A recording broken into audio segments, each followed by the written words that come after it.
अस्सलामु अलैकुम। जनाब बाबूभाई सोपारीवाला गर्ल्स प्राइमरी स्कूल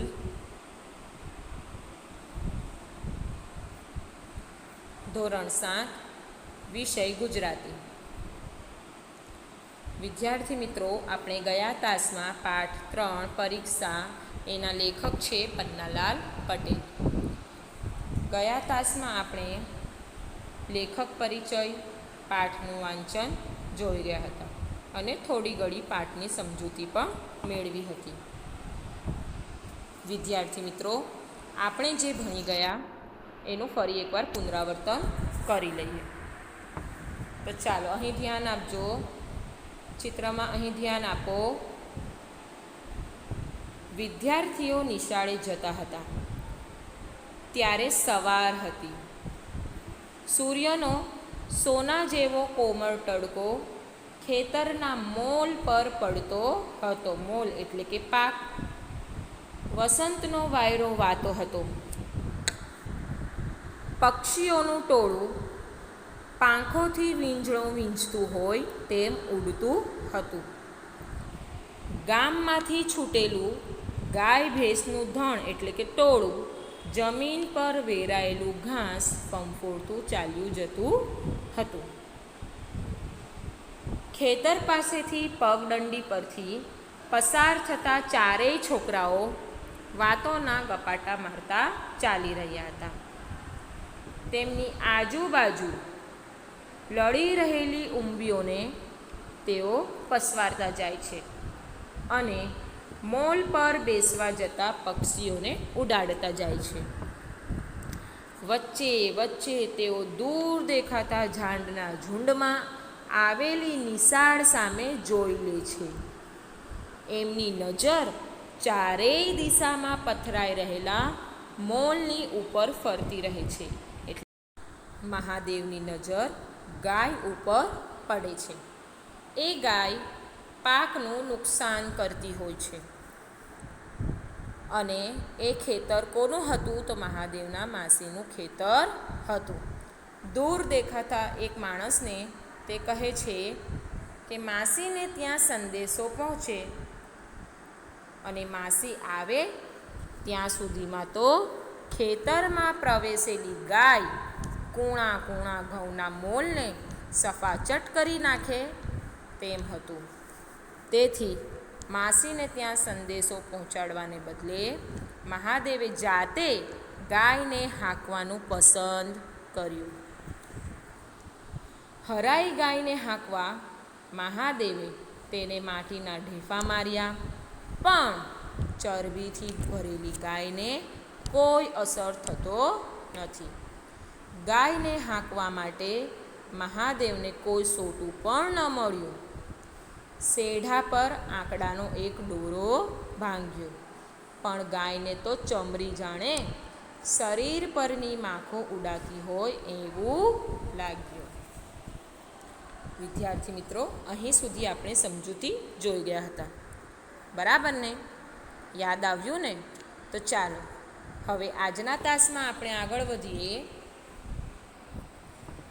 માંડ માંડ માસીનું ખેતર વટાવ્યું તો બીજું પાછું કાકાનું આવ્યું।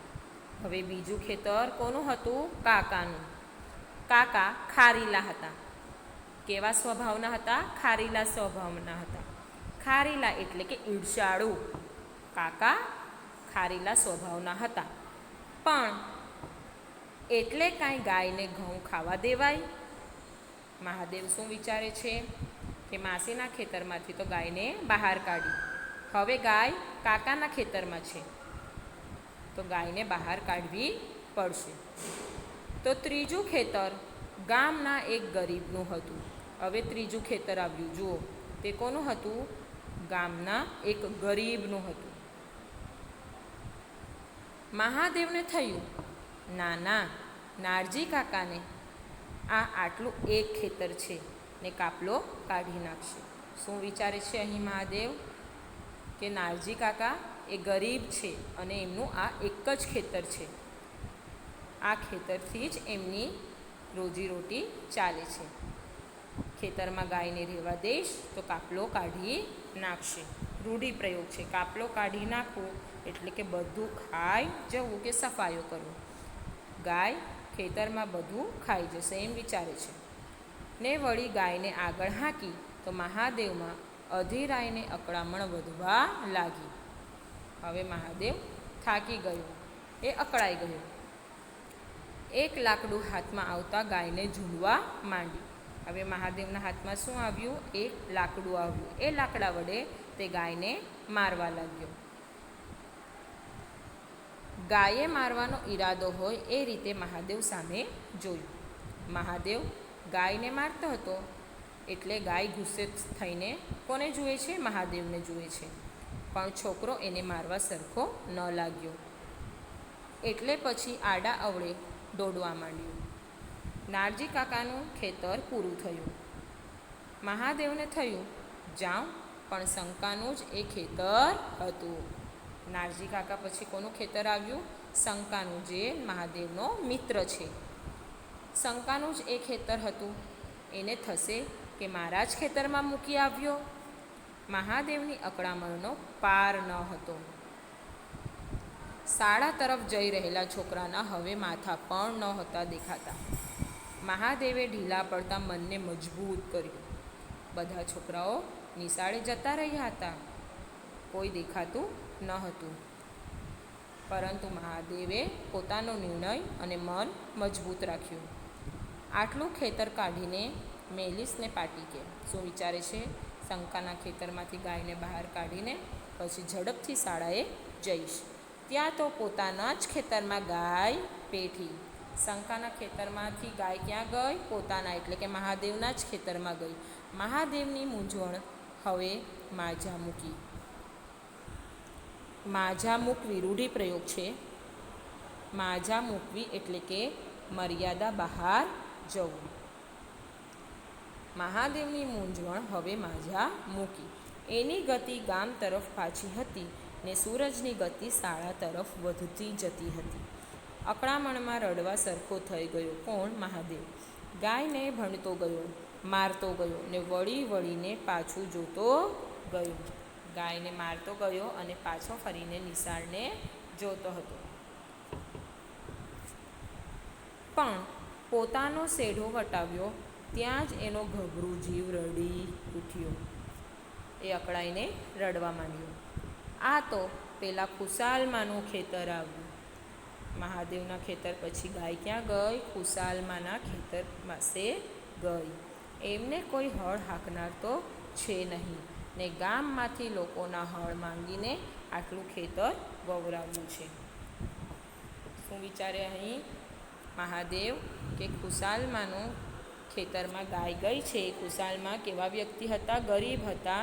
એમની પાસે હળ હાંકનારા પણ સાધન પણ ન હતું. તે બીજાનું હળ માંગીને પોતાનું ખેતર વવરાવતા હતા. એટલા ગરીબ હતા. એટલેથી હાંકી લાવી મેલીને ખુશાલમાના ખેતરમાં મેળવી ને ભલો મહાદેવ રડતો ગયો. માથા ઉપર આવવા કરતાં સૂરજ સામે જોતો ગયો ને અલમસ્ત ગાયને ઝૂંડતો ગયો. એમાં વળી વાડ નદી કાઢવી ક્યાં થઈને? ને મૂંઝાયેલો મહાદેવ વાડમાં છીંડું પાડતો ગયો.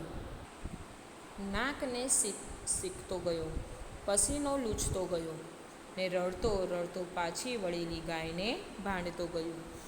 એ પાછી ક્યાં જાય છે? અહીં છીંડામાં મરને. શું કહે છે મહાદેવ? ગાયને મારે છે. એ મારતા મારતા મહાદેવ ખૂબ જ અકળાઈ જાય છે, પસીનાવાળો થઈ જાય છે, નાકમાંથી સિસકારા નીકળે છે, પસીનો લૂછતો જાય છે, રડતો જાય છે અને ગાયને શું કહે છે કે ક્યાં જાય છે? અહીં છીંડામાં મરને, એટલે કે છીંડામાં થઈને બહાર નીકળ, એમ તે ગાયને કહે છે. દોડીને મહા મહેનતે ગાય વાળી, છીંડા વાટે બહાર કાઢી ને અજબ ગજબની મુક્તિ અનુભવતા મહાદેવે જમના હાથમાંથી છૂટ્યો હોય એ રીતે શાળા તરફ એવી તે મુઠ્ઠીઓ વાળી મોલની સપાટીએ સનન કરતો છૂટેલો ટોપનો કોઈ ગોળો જોઈ લ્યો. હવે ખેતરમાંથી ગાયને બહાર કાઢી પરીક્ષા હતી એટલા માટે મહાદેવે ખૂબ જ દોડ મૂકી શાળા તરફ અને તે ફટાફટ શાળા તરફ ગયો. જાણે ટોપમાંથી ગોળો નીકળ્યો હોય એવી રીતે મહાદેવે દોડ મૂકી. પણ પહોંચ્યો ત્યારે શિષ્યવૃત્તિની પરીક્ષા શરૂ થઈ ચૂકી હતી. 10મા વિદ્યાર્થી તરીકે શિક્ષકે એને ઇન્સ્પેક્ટર આગળ ઊભો કર્યો. કયો નંબર આવ્યો મહાદેવનો પરીક્ષા આપવા માટે? 10મો નંબર આવ્યો.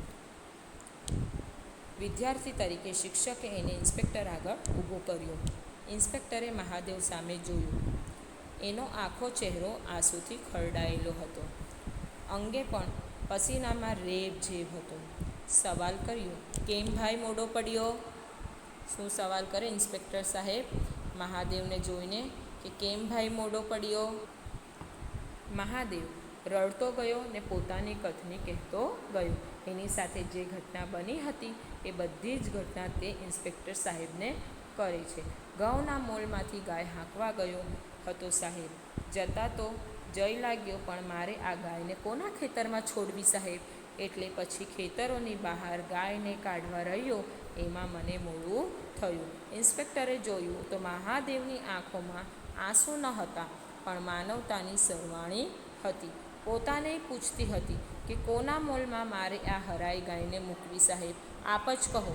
ને જાણે ઇન્સ્પેક્ટર પોતાના મનની વાત બબડી પડ્યા. પાસ છે, જા. ખ્યાલ આવતા શિક્ષકને હુકમ કર્યો કે આપો એને પેપર. ઇન્સ્પેક્ટરે મહાદેવને પરીક્ષામાં કેમ બેસવા દીધો? મહાદેવ ખેતરમાં બિરાણ કરીને ઘઉંના મૂળનો કાપલો કાઢી નાખતી ગાયને હાંકી કાઢવા ગયો ખેતરમાંથી. તેથી તે પરીક્ષામાં મોડો પડ્યો હતો, પણ ઈમાનદારીની પરીક્ષામાં તે પાસ થયો. મહાદેવની આંખોમાં વહી રહેલી માનવતાની સરવાણી જોઈને ઇન્સ્પેક્ટરે કહ્યું કે આપો એને પેપર. મહાદેવના આંસુ આનંદમાં ફેરવાઈ ગયા. અંગ ઉપરના પસીનામાં પ્રકાશે શક્તિએ પ્રવેશ કર્યો. પેપર લઈને મંડી પડ્યો. ઇન્સ્પેક્ટરે કીધું શિક્ષકને કે આપો એને પેપર. આ શબ્દ સાંભળીને મહાદેવ ખૂબ જ ખુશ થઈ ગયો. એનામાં એક પ્રકારની શક્તિ આવી ગઈ પેપર લખવાની, અને તે પેપર લઈને લખવા માંડ્યો. આમ ઇન્સ્પેક્ટર સાહેબે પરીક્ષાના સમય કરતાં મહાદેવે જે માનવતાનું કામ કર્યું એને વિશેષ મહત્ત્વ આપ્યું. વિદ્યાર્થી મિત્રો, અહીં પાઠની સમજૂતી પૂર્ણ થાય છે. હવે આપણે શબ્દ સમજૂતી મેળવીએ. મોલ, પાક. વાયરો, પવન સાંભળવા માંડ્યો એટલે કે એકઠું કરવા લાગ્યું. વીંજળો, પંખો. ધણ, ગાયનું ટોળું. શિષ્યવૃત્તિ, તેજસ્વી વિદ્યાર્થીને અભ્યાસ માટે મળતી આર્થિક રકમ. વિદ્યાધિકારી એટલે કે કેળવણી અધિકારી. હેડ ક્લાર્ક એટલે કે મુખ્ય કારકુન. ઉંબિયો એટલે ઘઉં, જવ ઇત્યાદિ ધાન્યના ડુંડા. પસવારતા એટલે કે પંપાળતા. હરાયું એટલે રખડતું, છૂટું ફરતું, અંકુશ વગરનું. મસ્તાન એટલે મદભર્યું. ઢેફા એટલે કે સૂકી માટીના મોટા ગાંગડા. લાડના લટકા એટલે ગમતી બાબત. સોટું એટલે કે સોટી લાકડી. ખારીલા એટલે કે ઈર્ષ્યાળુ. ગભરું જીવ એટલે નિર્દોષ, ભેળો જીવ. જમ એટલે કે યમ, મૃત્યુ. સરવાણી એટલે કે નાનું ઝરણું. હવે આપણે જોઈએ રૂઢિપ્રયોગ. ટાપસી પૂરવી એટલે કે ચાલતી વાતને ટેકો આપવો. પાટી મેલાવવી એટલે કે દોડાવવું. પસીનામાં રેબઝેબ થઈ જવું એટલે પરસેવે લથબથ થઈ જવું. માજા મૂકવી એટલે મર્યાદા ત્યજી દેવી. ખાલી ડોડા દોડાવવા એટલે કે નક્કામાં વિચારો કરવા. ગામનું નાક રહેવું, ગામની પ્રતિષ્ઠા સચવાવું. જીભના ઝપાટા મારવા એટલે ગપ્પા મારવા.